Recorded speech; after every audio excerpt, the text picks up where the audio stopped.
kegiatan padat karya ini memperkaryakan dengan adanya pandemik COVID-19 ini, program Bu Gubernur bagaimana memperkaryakan orang-orang yang mungkin sekarang yang dulunya bekerja sekarang lagi tidak bekerja, sehingga kami menyentuh masyarakat pesisir dari segi sektor kelautan dan perikanan untuk memperkaryakan, diberikan honor gitu ya perharinya untuk bekerja bersih-bersih pantai, Pak. Ini rata-rata nelayan atau apa? Nelayan, Pak, pesisir ya, nelayan, masyarakat pesisir. Ada berapa titik di Jatim?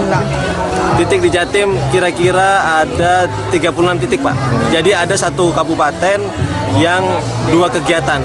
Seperti contohnya saja di Situbondo itu ada 2 titik.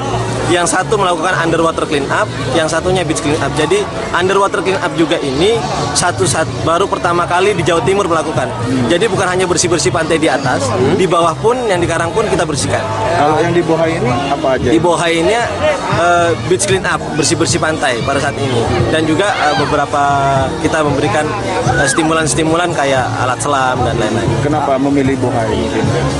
Kami memilih Pantai Bohai ini satu kelompoknya karena masyarakat Bohai dan kelompoknya sendiri aktif kepada pemerintah, mendukung kegiatan-kegiatan pemerintah yang ada di Jawa Timur.